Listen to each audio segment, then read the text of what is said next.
ॐ तव कथामृतं तप्तजीवनं कविभिरीडितं कल्मषापहं শ্রবণমঙ্গলম শ্রীমদাততম ভুবি গৃণন্তি এ ভূরিদায়নাঃ। সার্কাস রঙ্গালয়ে গৃহস্থের ও অন্যান্য কর্মীদের কঠিন সমস্যা ও শ্রীরামকৃষ্ণ। প্রথম পরিচ্ছেদ। শ্রীরামকৃষ্ণ শ্যামপুকুর বিদ্যাসাগর স্কুলের দ্বারে গাড়ি করিয়া আসিয়া উপস্থিত। বেলা ৩টা হইবে। গাড়িতে মাস্টারকে তুলিয়া লইলেন। রাখাল ও আরও দু একটি ভক্ত গাড়িতে আছেন। আজ বুধবার 15ই নভেম্বর 1882 খ্রিস্টাব্দ, কার্তিক শুক্লা পঞ্চমী। গাড়ি ক্রমে চিতপুর রাস্তা দিয়া গড়ের মাঠের দিকে যাইতেছে। শ্রীরামকৃষ্ণ আনন্দময় মাতালের ন্যায় গাড়ির একবার এধার একবার ওধার মুখ বাড়াইয়া বালকের ন্যায় দেখিতেছেন, আর পথিকদের উদ্দেশ্যে ভক্তদের সঙ্গে কথা কহিতেছেন। মাস্টারকে বলিতেছেন, দেখো সব লোক দেখছি নিম্ন দৃষ্টি, পেটের জন্য সব যাচ্ছে, ঈশ্বরের দিকে দৃষ্টি নাই। শ্রীরামকৃষ্ণ আজ গড়ের মাঠে উইলসনের সার্কাস দেখিতে যাইতেছেন। মাঠে পৌঁছিয়া টিকিট কেনা হইল। 8 আনার অর্থাৎ শেষ শ্রেণীর টিকিট। ভক্তেরা ঠাকুরকে লইয়া উচ্চস্থানে উঠিয়া এক বেঞ্চির উপরে বসিলেন। ঠাকুর আনন্দে বলিতেছেন, বাহ, এখান থেকে বেশ দেখা যায়। রঙ্গস্থলে নানারূপ খেলা অনেকক্ষণ ধরিয়া দেখা হইল। গোলাকার রাস্তায় ঘোড়া দৌড়িতেছে। ঘোড়ার পৃষ্ঠে এক পায়ে বিবি দাঁড়াইয়া, আবার মাঝে মাঝে সামনে বড় বড় লোহার রিং।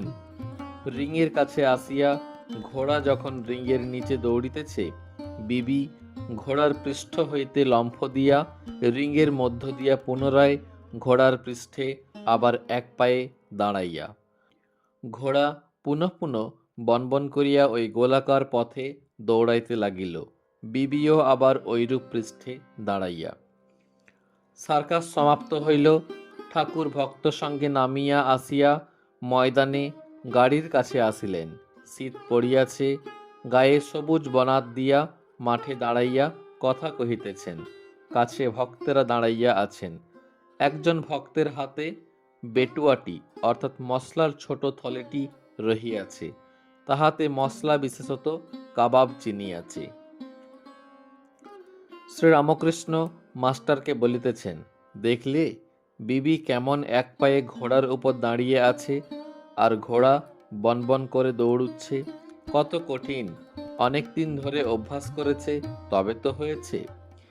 একটু অসাবধান হলেই হাত পা ভেঙে যাবে, আবার মৃত্যুও হতে পারে।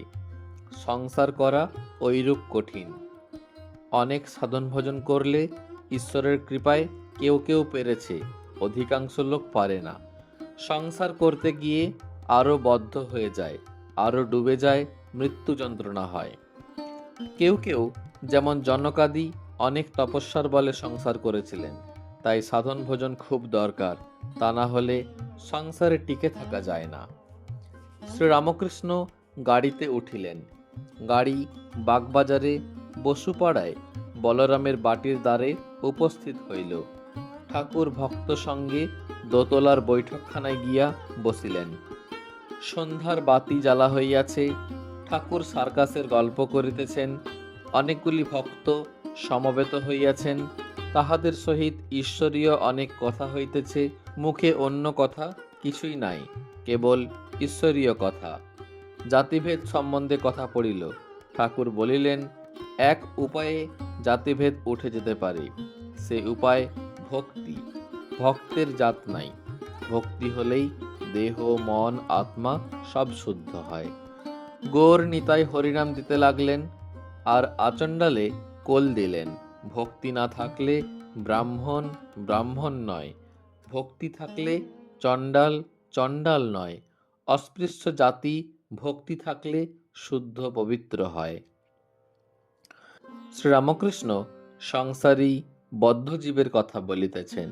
তারা যেন গুটি পোকা, মনে করলে কেটে বেরিয়ে আসতে পারে, কিন্তু অনেক যত্ন করে গুটি তৈয়ার করেছে। ছেড়ে আসতে পারে না, তাতেই মৃত্যু হয়। আবার যেন ঘুনির মধ্যে মাছ, যে পথে ঢুকেছে সেই পথ দিয়ে বেরিয়ে আসতে পারে, কিন্তু জলের মিষ্ট শব্দ আর অন্য অন্য মাছের সঙ্গে ক্রীড়া, তাই ভুলে থাকে, বেরিয়ে আসবার চেষ্টা করে না। ছেলে মেয়ের আদ আদ কথাবার্তা যেন জলকল্লোলের মধুর শব্দ। মাছ অর্থাৎ জীব, পরিবারবর্গ, তবে দুই একটা দৌড়ে পালায়, তাদের বলে মুক্ত জীব। ঠাকুর গান গাহিতেছেন, এমনই মহামায়ার মায়া রেখেছে কি কুহক করে, ব্রহ্মা বিষ্ণু অচৈতন্য, জীবে কি জানিতে পারে। বিল করে ঘূর্ণিপাতে মিন প্রবেশ করে তাতে, গতায়াতের পথ আছে তবু মিন পালাতে নারে। ঠাকুর আবার বলিতেছেন, জীব যেন ডাল, জাঁতার ভিতর পড়েছে, পিছে যাবে। তবে যে কটি ডাল খুঁটি ধরে থাকে তারা পিছে যায় না, তাই খুঁটি অর্থাৎ ঈশ্বরের শরণাগত হতে হয়। তাকে ডাকো, তার নাম করো, তবে মুক্তি, তা না হলে কালরূপ জাঁতায় পিছে যাবে। ঠাকুর আবার গান গাহিতেছেন, পড়িয়ে ভবসাগরে ডুবে মা তনুর তরী, মায়া ঝড় মোহ তুফান ক্রমে বাড়ে গো শঙ্করী। একে মন মাঝি আনাড়ি, তাহে ছজন গোয়ার দাঁড়ি, কুবাতাসে দিয়ে পাড়ি, হাবুডুবু খেয়ে মরি। ভেঙে গেল ভক্তির হাল, ছিঁড়ে পড়ল শ্রদ্ধার পাল।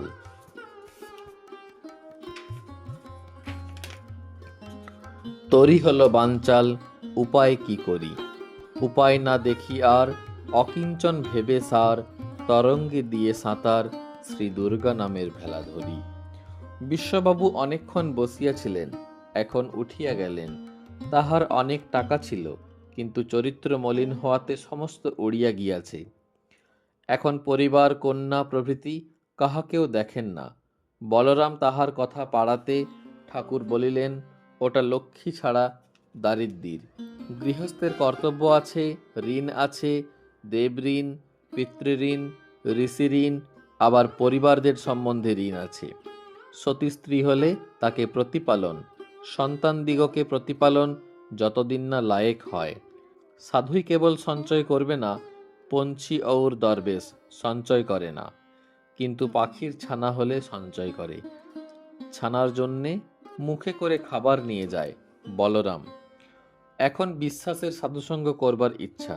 শ্রীরামকৃষ্ণ সহাস্যে, সাধুর কমণ্ডলু 4 ধাম ঘুরে আসে, কিন্তু যেমন তেতো তেমনি তেতো থাকে। মলয়ের হাওয়া যে গাছে লাগে সেসব চন্দন হয়ে যায়, কিন্তু শিমুল, অশ্বত্থ, আমড়া এরা চন্দন হয় না। কেউ কেউ সাধুসঙ্গ করে গাঁজা খাবার জন্য। হাস্য, সাধুরা গাঁজা খায় কি না? তাই তাদের কাছে এসে বসে, গাঁজা সেজে দেয় আর প্রসাদ পায়। সকলের হাস্য। ওম নিরঞ্জনং নিত্যমনন্তরূপং ভক্তানুকম্পাধৃত বিগ্রহং বৈ ঈশাবতারং পরমেশমিড্ডং তং রামকৃষ্ণং শিরসা নমামহ।